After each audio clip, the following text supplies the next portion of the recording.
Islami is our religion. Islam is our religion. Word of life is Al Quran. Allah is our Lord. Prophet is our Muhammad. জুমার রাকাত ফরজ সালাতের আগে আপনি যদি মসজিদে আসেন তাহলে আপনি মসজিদে প্রবেশ করে 2 রাকাত তাহিয়াতুল মসজিদ পড়ে বসে যাবেন। এর আগে রাসূলুল্লাহ সাল্লাল্লাহু আলাইহি ওয়াসাল্লাম থেকে সহি কোনো সনদে আর কোনো সালাত সাব্যস্ত হয়নি, নির্দিষ্ট কোনো সালাত সাব্যস্ত হয়নি। তবে সহিহ মুসলিমের রাওয়ায়াতের মধ্যে আনাস বিন মালিক রাদিয়াল্লাহু তাআলা বর্ণনা করেছেন, সেটা হচ্ছে ফায়ুসাল্লি মা কুতিবা লাহ, যদি কেউ জুমার সালাতের আগে আসেন তাহলে তিনি যদি সুযোগ থাকে ইমাম সাহেব আসার আগ পর্যন্ত তিনি 2 রাকাত করে যতটুকু সম্ভব পড়তে পারেন, কোনো অসুবিধা নেই। 2 রাকাত করে 4 রাকাতও পড়তে পারেন, 2 রাকাত করে 6 রাকাতও পড়তে পারেন। আপনি এটি মানে নফল সালাত আপনি আদায় করতে পারবেন। যখন মসজিদে প্রবেশ করলেন তাহিয়াতুল মসজিদ পড়ার পরে 2 রাকাত করে পড়তে পারবেন, এবং এটি হাদিস দ্বারা সাব্যস্ত হয়েছে।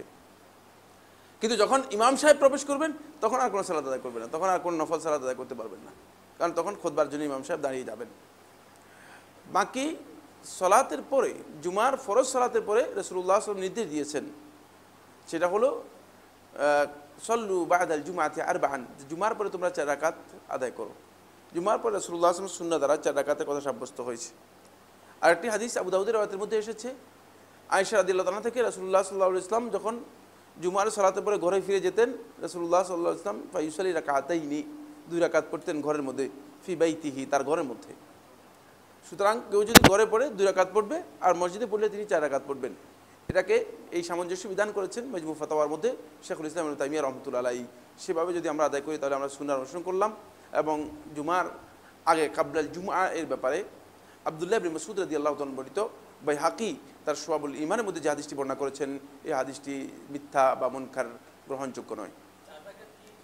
শেষ, জি শেষ, একজনের প্রশ্ন শেষ, সাইড টক হবে না, পরে জেনে নিতে হবে। হ্যাঁ, 2 রাকাত করে পড়বেন। ওয়ালাইকুম সালাম।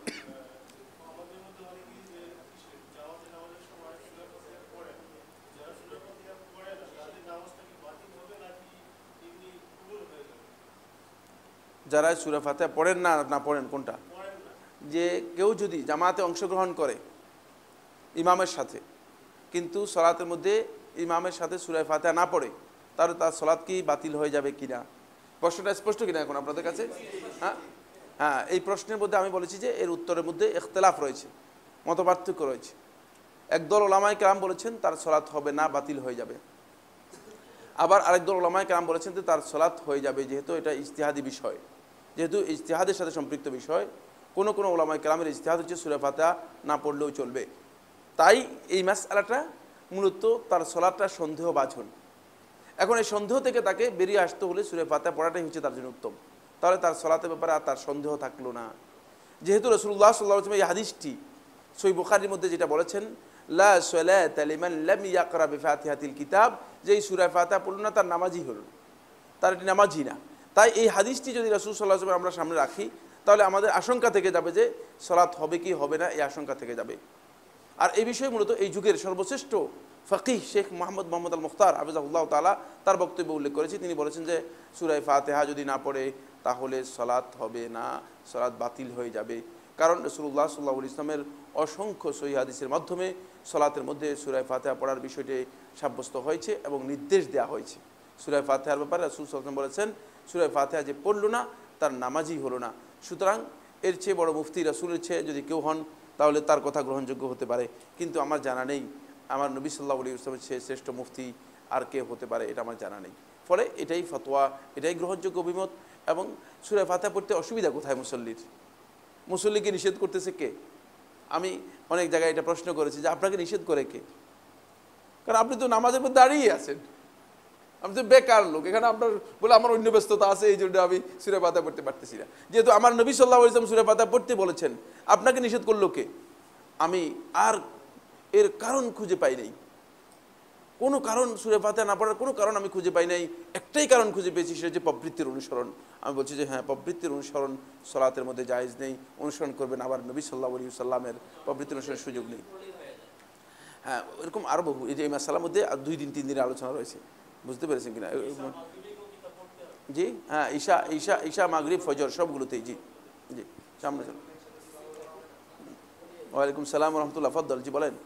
সিজদা করার যে নিয়মটা, 7 অঙ্গে সিজদা করা লাগে। তো 7 অঙ্গে সিজদা করার মধ্যে দেখা যায় যে অনেকেই পিছনে বুড়া আঙুল দুটা কিবলামুখী না হয়ে পূর্ব দিকে চলে যায়। এই সম্বন্ধে একটু বলেন। না, ওই পায়ের আঙ্গুলের উপর মানে যদি বর করেন তিনি আলা আতরাফি আল-ইয়াদাইন, দুই পায়ের আঙ্গুলের উপর দাঁড়ালেই মানে সিজদা করলে যথেষ্ট হয়ে যাবে। এর জন্য শর্ত নয় যে কেবলামুখী হতে হবে। কেবলামুখী হওয়ার ব্যাপারে একটি বর্ণনা রয়েছে, এটি হাদিস নয়, আসার। এবং শেখ সলাতুল মুমিনের মধ্যে শেখ সাঈদ ইবনে ওয়াহব আল-কাহতানী হাফিজাহুল্লাহ তাআলা তিনি এটাকে শুদ্ধ বলেছেন। যাই হোক, যদি কেউ কেবলামুখী করতে পারে ভালো, এটি মুস্তাহাব মাসআলা, বুঝতে পেরেছেন কিনা। কিন্তু মানে যদি আঙ্গুলের উপর সিজদা করে তাহলে তার সিজদা হয়ে যাবে, এটাই বিশুদ্ধ অভিমত। জি, এরপর একটা লিখিত প্রশ্ন এসেছে, তারাবি সালাতের ক্ষেত্রে নাকি প্রচলিত আমাদের মসজিদগুলোতে যেভাবে কোরআন দ্রুত পাঠ করে যে কোনো সুন্দরভাবে ধীরস্থিরভাবে আরবি তারাবির 8 রাকাত বা বেশি আলাদা ব্যবস্থা করতে, কি লিখেছেন প্রশ্ন তো মানে আমি পাঠ উদ্ধার করতে পারলাম না, আমি দুঃখিত। তবে আমি যেটা প্রশ্ন বুঝতে পেরেছি সেটা হচ্ছে আপনি বুঝাতে চেয়েছেন যে তারাবির সালাতের মধ্যে যে 20 রাকাত আদায় করে এবং অনেক দ্রুত পড়ে, সেই ক্ষেত্রে যদি কেউ ধীরস্থিরভাবে কোরআন তেলাওয়াত করে 8 রাকাত পড়ে, তাহলে তার কোনটা উত্তম হবে? কোনো সন্দেহ নেই, কোরআন তেলাওয়াত করবে তার তিল সহকারে। যদি কোরআন ধীরস্থিরভাবে তেলাওয়াত না করে তাহলে তার সালাত হচ্ছে কিনা এটাই সন্দেহজনক। সুতরাং তারাবিহের সালাতে যেভাবে কোরআন খতম করার নামে বললেন তো কোরআন তেলাওয়াত করা হয়ে থাকে, এটি কোরআন তেলাওয়াত নয়। কারণ হলো হয়তো অনেকেই আছে কোরআন বুঝেন না, কিন্তু আল্লাহ তাআলা বড় মেহেরবানিতে মানে আল্লাহ তাআলা এই এতটুকু করেছেন যে মানে আমরা যখন শুনি সাথে সাথে আমরা বুঝি, বুঝতে পেরেছেন কিনা। কোরআনে কারীমের তেলাওয়াত শোনার সাথে সাথেই বুঝি, এবং শুধু বুঝি যে তা নয়, কোরআনে কারীমের অসংখ্য তাফসীর পড়ে থাকার কারণে সব কিছু মাথার মধ্যে তখন ঘুরে, বুঝতে পেরেছেন কিনা। কিন্তু আমি নিজেই মানে হাফেজের বিষয়ে মানে তেলাওয়াত শুনে যাচ্ছি, আমি একটা শব্দ বুঝি না। এই ফালতু তেলাওয়াত তাকে করতে বললো কি? এটা তালাও, এটি আসলে তামাশা করছে। আল্লাহ রাব্বুল আলামিন এর কালামের হক নষ্ট করে দিয়েছে। এটি হারাম, এটি হারাম, বারবার বলছি এটি হারাম। আমিই বুঝি না, এখন আপনি কোত্থেকে বুঝবেন? আপনি তো শুধু আবার আপনার কাছে মনে হয় যেন মাথার মধ্যে কি বো বো আওয়াজ শুনে যাচ্ছে। তাহলে এটা এর চেয়ে গলদ কাজ আর কিচ্ছু নেই, এর চেয়ে গলদ কাজ। কোরআনে কারীমে তেলাওয়াত করবেন এবং তেলাওয়াত হবে তার তিল সহকারে। আপনি খতম করার আপনাকে দায়িত্ব দিয়েছে কে? যিনি কোরআন নাজিল করেছেন তিনিই তো, তিনি কোরআন তেলাওয়াত করতে বলছেন তিনিই তো। সুতরাং কোরআন তেলাওয়াত করে খতম করতে হবে, তেলাওয়াত না করে আপনি বো করে খতম করবেন কি কারণে? এই খতম আপনার শুদ্ধ হচ্ছে না, এই তেলাওয়াত শুদ্ধ হচ্ছে না, খেয়াল রাখবেন, এগুলো করবেন না। ভুল হচ্ছে। হাত বাঁধার সঠিক নিয়ম কি?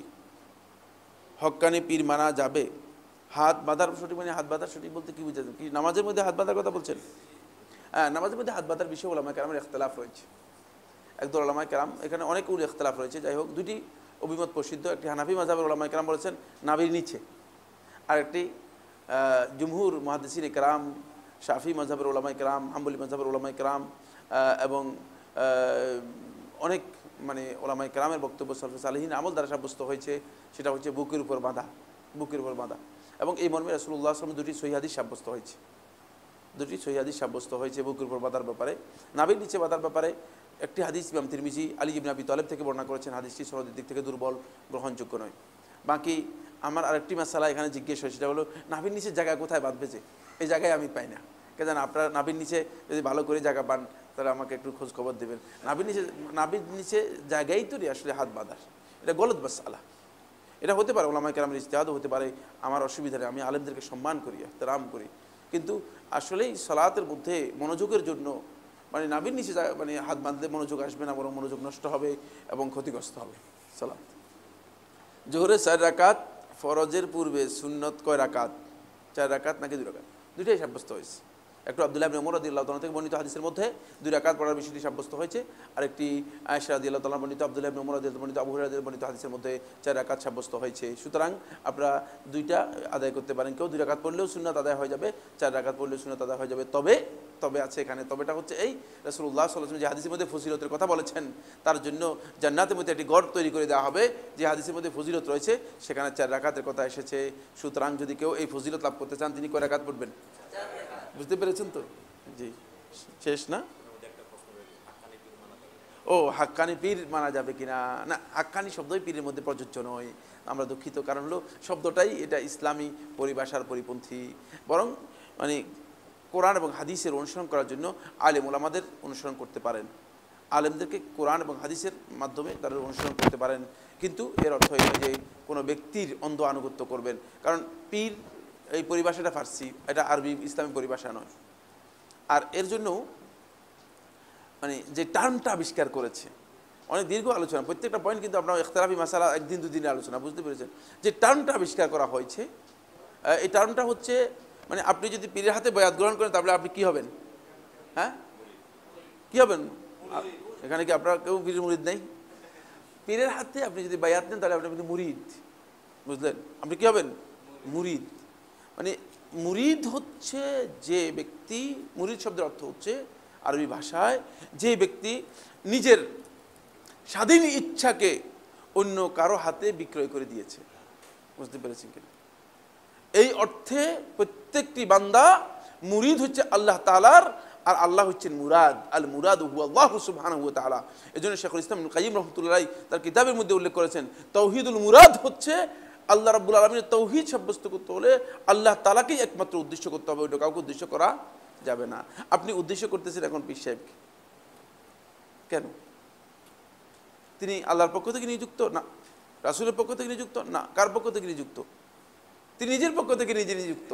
সুতরাং এই ধরনের বক্তব্য মানে মানে মানা যাবে কিনা দলিলের ভিত্তিতে গ্রহণযোগ্য নয়। এটা এমনি প্রবৃত্তির ভিত্তিতে গ্রহণযোগ্য হতে পারে, কিন্তু দলিলের ভিত্তিতে এটা কোনো দিন গ্রহণযোগ্য হবে না।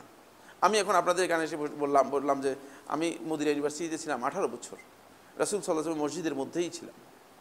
সুতরাং আমি এখন আমার কাছে আসেন মুরিদ হন আপনারা। আমি 18 বছর, রাসূল সাল্লাল্লাহু আলাইহি ওয়াসাল্লাম আসার সময় আমাকে বলছে যে এই ঢাকাতে যাও, গিয়ে মুরিদ বানাও। ফালতু কাজ, ফালতু কাজ। আমাকে দলিল দিতে হবে। আপনাকে মানে আমার দিকে আহ্বান করব না আল্লাহর দিকে আহ্বান করব? আল্লাহর দিকে আহ্বান করবো, আমার দিকে কেন আহ্বান করবো? আমাকে দলিল দিতে হবে। সুতরাং এখানে কোনো দলিল নেই, এই কাজের জন্য এখানে কোনো দলিল নেই, বুঝতে পেরেছেন কিনা? আল্লাহ তাআলা যদি আমাদেরকে বলতেন যে হ্যাঁ অমুকের হাতে যাই মুরিদ হও, তাহলে আমরা কিন্তু সবাই গিয়ে তার হাতে মুরিদ হতাম। কিন্তু আল্লাহ এবং তার রাসূল যেটা বলেন নাই, সেটা করার কোনো সুযোগ ইসলামের মধ্যে নেই। আর তিনি কি করবেন? তিনি কার পক্ষ থেকে পারমিটেড, কার পক্ষ থেকে তিনি অথরিটি, বুঝতে পেরেছেন কিনা? আল্লাহর পক্ষ থেকে না, রাসূলের পক্ষ থেকে না, বরং আল্লাহ রাব্বুল আলামিন স্পষ্ট করে বলেছেন, আল্লাহু ওয়ালিয়ুল্লাযিনা আমানু ইউখরিজুহুম মিনাল যুলুমাতি ইলান নূর। আল্লাহ তাআলাই হচ্ছেন ওলি ঈমানদারদের জন্য। ঈমানদারদের ওলি কে? আল্লাহ, একমাত্র ওলি, অদ্বিতীয় ওলি, লা শারীকা লাহ, তার কোনো শরীক নেই, সেই ওলি হচ্ছেন আল্লাহ রাব্বুল আলামিন। সুতরাং এখানে আর দ্বিতীয় আরেকজন এসে ওলি জুটার সম্ভাবনা আছে কিনা? ইউখরিজুহুম মিনাজ যুলুমাতি ইলান নূর, তাদেরকে অন্ধকার থেকে আলোর দিকে বের করেন। সুতরাং আল্লাহ তাআলার হাতেই আপনি মুরিদ। আপনি প্রকৃত মুরিদ কার? আপনার মুরাদ কে? আল মুরাদ হু আল্লাহু সুবহানাহু ওয়া তাআলা। এই জন্য আপনাকে খেয়াল রাখতে হবে যে তাহকিক তাওহীদুল মুরাদ যদি সাব্যস্ত না হয় তাহলে কিন্তু ভুল হয়ে যাবে। আমাদের কালেমা তাওহীদ লা ইলাহা ইল্লাল্লাহ মুহাম্মাদুর রাসূলুল্লাহ, এই কালেমাটি কিভাবে সাব্যস্ত হলো দলিল জানতে চাই। কেউ কেউ বলে থাকেন কালেমার দ্বিতীয় অংশটি কালেমার অন্তর্ভুক্ত নয়, বিষয়টি স্পষ্ট জানতে চাই। বড় ইখতিলাফ করছেন আপনি, ঠিক আছে? কালেমাতুত তাওহীদ হচ্ছে লা ইলাহা ইল্লাল্লাহ, এতটুকু। তাওহীদের মধ্যে মুহাম্মদ রাসূলুল্লাহ সাল্লাল্লাহু আলাইহি ওয়াসাল্লামের কোনো বক্তব্য নেই, বুঝতে পেরেছেন? এতটুকু হচ্ছে কালেমাতুত তাওহীদ। বাকি এটা কালেমাতুত তাওহীদ না, এটা হচ্ছে কালেমাতুত শাহাদা। লা ইলাহা ইল্লাল্লাহ মুহাম্মাদুর রাসূলুল্লাহ, এটি শাহাদাতাইন, দুটি শাহাদাত। একটি হচ্ছে তাওহীদের শাহাদাত, একটি হচ্ছে রিসালাতের শাহাদাত, বুঝতে পেরেছেন? এটি দুটা ভিন্ন পৃথক কালেমা এবং একসাথে এই টেক্সটে এই কালেমা রাসূলুল্লাহ সাল্লাল্লাহু আলাইহি ওয়াসাল্লামের কোনো সহিহ হাদিস দ্বারা সাব্যস্ত হয়নি, বুঝতে পেরেছেন? যেখানে এসে ফাআলাম আন্নাহু লা ইলাহা ইল্লাল্লাহ, যেখানে এসেছে সবখানে দেখবেন যে লা ইলাহা ইল্লাল্লাহ যেখানে এসেছে সেখানে এইভাবেই এসেছে। কালেমাতুত তাওহীদের সাথে, আল্লাহ রাব্বুল আলামিনের তাওহীদের সাথে কাউকে কোনো কারণে কোনোভাবে যোগ করার অধিকার কোনো বান্দার নেই। ছোক মুহাম্মদ রাসূলুল্লাহ সাল্লাল্লাহু আলাইহি ওয়াসাল্লাম, কেউ এর মধ্যে যোগ হবে না। কিন্তু এটি দুটি শাহাদা একসাথ করা হয়েছে সহজ সংক্ষেপ করার জন্য, বুঝতে পেরেছেন? এটার মূল টেক্সটটা সহিহ বুখারী এবং মুসলিমের মধ্যে এসেছে, শাহাদাতু আল্লা ইলাহা ইল্লাল্লাহ ওয়া আন্না মুহাম্মাদুর রাসূলুল্লাহ। এটা হচ্ছে মূল টেক্সট, বুঝতে পেরেছেন কিনা? এটা হচ্ছে মূল টেক্সট আরবি ভাষার। কিন্তু এই দুইটা টেক্সটকে কাট করে সংক্ষেপ করার জন্য কি করা হয়েছে? লা ইলাহা ইল্লাল্লাহ মুহাম্মাদুর রাসূলুল্লাহ সংক্ষেপ করে দেওয়া হয়েছে। কিন্তু এই কালেমা হুবহু এই লফজে রাসূলুল্লাহ সাল্লাল্লাহু আলাইহি ওয়াসাল্লামের কোনো হাদিস দ্বারা সাব্যস্ত হয়নি। শুকরান। সালামু আলাইকা, না ভুল, এই সালাম শুদ্ধ নয়, আসসালামু আলাইকুম হলে শুদ্ধ, সালামুন আলাইকা এটা শুদ্ধ নয়। আচ্ছা, এরপরে আসেন, ফাইলস রোগীরা কি মলধারে কোনো মলম বা ওষুধ রোজা অবস্থা, হ্যাঁ মলধারে তিনি যদি মনে করেন সাবস্টিটিউট ব্যবহার করতে পারবেন, এটি উলামায়ে কেরাম জায়েজ বলেছেন। জাকাতের অর্থ দাওয়াতি কাজে ব্যবহার করা যাবে কি? জাকাতের অর্থ দাওয়াতের জন্য ব্যবহার করা সমস্ত উলামায়ে কেরামের ঐক্যমতে জায়েজ। রাসূলুল্লাহ সাল্লাল্লাহু আলাইহি ওয়াসাল্লাম কি দিয়ে ইফতার করতেন? আল্লাহ, আমার রাসূল সাল্লাল্লাহু আলাইহি ওয়াসাল্লাম ইফতারের একজন আমার বলছে, রাসূল সাল্লাল্লাহু আলাইহি ওয়াসাল্লাম ইফতারের মেনুটা বলেন আপনি।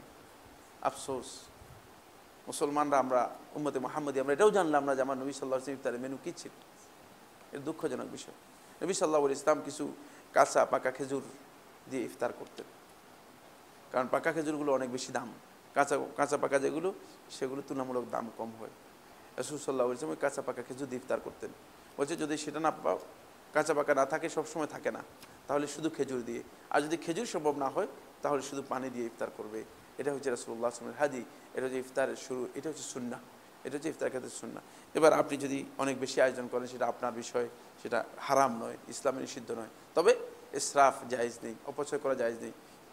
এত অপচয় বেশি হচ্ছে যে মানে ইফতারের আয়োজন দেখলে আপনি হয়তো বাক হয়ে যাবেন, যেটা কেন হেসে ফেলে, তাহলে তার সালাত বা উযু নষ্ট হবে কিনা। হ্যাঁ, উচ্চস্বরে যদি কেউ হেসে ফেলে ইচ্ছাকৃতভাবে, তাহলে তার সালাত নষ্ট হয়ে যাবে। আর যদি অনিচ্ছাকৃতভাবে হাসি এসে যায়, তার সালাত নষ্ট হবে না, তবে ইচ্ছাকৃত অনিচ্ছাকৃত দুই অবস্থায় হাসলেও তার উযু নষ্ট হবে না। আসসালামু আলাইকুম ওয়া রাহমাতুল্লাহ। ওয়া আলাইকুম সালাম। রমজান মাসে তাহাজ্জুদের নামাজ পড়া যায় কিনা? আপনি যদি কিয়াম রমাদান সন্ধ্যা রাত্রে করেন, তাহলে শেষ রাতে আপনি তাহাজ্জুদের সালাত আদায় করতে পারবেন, এটি না জায়েজ নয়। তবে যদি আপনি মনে করেন যে না আপনি শেষ রাত্রে আদায় করবেন, তাহলে কিয়াম রমাদান এবং তাহাজ্জুদ আপনি একসাথে আদায় করতে পারেন, এটাও কোনো অসুবিধা নেই। আপনি প্রথম রাত্রে আদায় করলেন না, এটা ইবনুল খাত্তাব রাদিয়াল্লাহু তাআলা আনহু পছন্দ করেছেন, ওমর খাত্তাব রাদিয়াল্লাহু তাআলা এটা পছন্দ করেছেন, হাদিস দ্বারা সাব্যস্ত হয়েছে। তারাবিহের সালাহ আদায় করার সহি নিয়ম কি? খতমে তারাবি না, না, খতমটা করতে পারলে উত্তম, কোনো সন্দেহ নেই। কোরআনের খতম হলো, আপনি শুনলেন, কিন্তু খতমটা বাধ্যতামূলক কিছুই না, আপনি সূরা পড়েন, যেটাই পড়েন, কিন্তু আপনার এই সালাত হবে রাতের সালাতের যে ধরন রাসূলুল্লাহ সাল্লাল্লাহু আলাইহি ওয়াসাল্লাম দিয়েছেন। রাতের সালাতের সবচেয়ে উত্তম পদ্ধতি হচ্ছে তুলুল কিয়াম, লম্বা দীর্ঘক্ষণ দাঁড়িয়ে তেলাওয়াত করা, তুলুল কুনুত দীর্ঘক্ষণ তেলাওয়াত করা। রাতের সালাতের নিয়ম হচ্ছে এটি, আপনি সেভাবে আদায় করবেন এবং ধীরস্থিরভাবে আদায় করবেন, রাসূলুল্লাহ সাল্লাল্লাহু আলাইহি ওয়াসাল্লাম সালাতের বিষয়টি সহিহ বুখারীর মধ্যে আয়েশা রাদিয়াল্লাহু আনহা বিবরণ দিয়েছেন, ওয়ালা তাসআলু আন হুসনিহিন্না ওয়া তুলিহিন, কত সুন্দর করে রাসূল সাল্লাল্লাহু আদায় করেছেন এবং কত লম্বা সালাত আদায় করেছেন। এই 4 রাকাত সম্পর্কে আর প্রশ্ন করো না, প্রশ্ন করলে উত্তর দিতে পারবো না। বুঝতে পেরেছেন কিনা? এভাবে আদায় করতেন। কিন্তু আমাদের এখানে আমরা কি আল্লাহর সাথে কন্ট্যাক্ট করলাম, কার সাথে কন্ট্যাক্ট করলাম জানি না, 20 টাকা ঠেকে দিলাম আল্লাহকে। এবং এটা এত দ্রুত যে কেউ বলতেছে 20 টাকা তাকে 20 মিনিটের মধ্যে শেষ করে দিচ্ছে। এটা এর মতো, এটা কি বলে জানি, ডিজিটালের চেয়ে বেশি, ডিজিটালের অবস্থা খারাপ, এটা এত দ্রুত করে ফেলেছে। কারণ কি? আপনি আল্লাহকে কি বুঝাচ্ছেন? নাউজুবিল্লাহ মিন যালিক, এটা ইবাদত। 4 রাকাত পড়েন, কিন্তু 4 রাকাত হতে হবে 4 রাকাতের মতো। যেমন আমি আল খাবজিতে 1 বছর দাওয়াতি কাজে রমজান মাস ছিলাম। প্রথম রাত্রে 4 রাকাত পড়তো, শেষ রাতে 4 রাকাত পড়তো। বুঝতে পেরেছেন? প্রথম রাত্রে 4 রাকাত পড়তো, এটি রাত্রের 9টায় শুরু হতো, রাত 9টায় শুরু হতো, 9টায় শুরু হয়ে 10টা, 10:30, 11:30 দিকে শেষ হতো। 4 রাকাত পড়তো। বুঝতে পেরেছেন কিনা? বুঝতে পেরেছেন তো? না বুঝতে পারেন নাই? এই হলো সালাত। আমরা কি জানি প্রবৃত্তির অনুসরণ করতেছি, আর কি আমাদের হাফেজ কতগুলো দায়িত্ব দিয়েছি, কি কন্ট্যাক্ট, এগুলো কিসের কন্ট্যাক্ট করে নিয়েছি আমরা? এইটা কোন ইবাদত আমি জানি। শেষ রাতে 4 রাকাত পড়তেন একেবারে ফজর পর্যন্ত। ফজরের আধা ঘন্টা আগে সেহরির জন্য লোকদেরকে ছেড়ে দিত। তো এটা হচ্ছে সালাত, সালাতের পদ্ধতি হচ্ছে এই ধরনের। বাকি এখন এখানে 20 টাকা আদায় করতে হবে, যেমনি খুশি তেমনি আদায় করো, এটা কোনো পদ্ধতি হলো না। এটা সুন্নাহ একটা পদ্ধতি রয়েছে, রাসূল সাল্লাল্লাহু আলাইহি ওয়াসাল্লাম দেখিয়েছেন। সেটা কিভাবে হবে? সে তুলুল কুনুত হবে, দীর্ঘক্ষণ কেরাত হবে, তারপরে রুকু সিজদা হবে ধীরস্থিরভাবে, সিজদার মধ্যে লোকেরা দোয়া করবে, রুকুর মধ্যে লোকেরা আল্লাহ তাআলার মহত্বের কথা বর্ণনা করবে, কোনো কিছু নেই, দোয়া টোয়ার কোনো নামগন্ধ নেই, মানে সব এলোমেলো করে দিয়েছে। পুরা সালাদটাই মানে আমাদের ফরম্যাটে চলতেছে, আল্লাহ রাসূলের দেওয়া ফরম্যাটে চলতেছে কিনা এটা সন্দেহজনক। এই ফরম্যাট চলবে না, এটাকে ডিলিট করতে হবে। না, রাসূল সাল্লাল্লাহু আলাইহি ওয়াসাল্লাম ফরম্যাটে নিয়ে আসতে হবে, তাহলে আপনার সালাত আল্লাহ তাআলার কাছে গ্রহণযোগ্য হবে, সালাত হবে, অন্যথায় সেটা সালাত হবে না। 10 দিনে খতম তারাবির নামাজ পড়া কি সহিহ? 10 দিনে আপনি যদি 2 দিনে করতে পারেন, কিন্তু আপনি এই সালাত মানে উদ্দেশ্য কি সেটা আপনার জানতে হবে। রাসূল সাল্লাল্লাহু আলাইহি ওয়াসাল্লাম এই ধরনের কাজ করেন নাই, এবং এটার সুন্নাহ তরিকার পরিপন্থী। এটা সওয়াবের চেয়ে, আমি জানি না সওয়াবের চেয়ে গুনাহ হয় কিনা, এই আশঙ্কা আছে। বিভিন্ন আমলের ফজিলত হিসেবে বলা হয় যে তার জন্য জান্নাত একটি ঘর বানানো হবে। এটা কি প্রতিবার একটি করে বানানো হবে নাকি একটি? না, প্রত্যেকটা আমল যদি তার যেই আমলের ফজিলত এসেছে সেই ফজিলত, সেই আমলটুকু পালন করে থাকে, তার জন্য অবশ্যই একটি ঘর তৈরি করে দেওয়া হবে। সর্বশেষ প্রশ্ন, শেয়ার ব্যবসা কি জায়েজ? এক কথায় জায়েজও বলা যাবে না, এক কথায় হারাম বলা যাবে না, কারণ এটি দীর্ঘ আলোচ্য বিষয়। শর্ত সাপেক্ষে কিছু কিছু শেয়ার ব্যবসা জায়েজ রয়েছে, যদি শেয়ার বেচা কেনার জন্য হয় থাকে। যদি Allah is our Lord, Prophet is our Muhammad, Islam is our religion, Islam is our legend, Word of life is Al-Quran. Allah is our Lord, Prophet is our Muhammad. Allah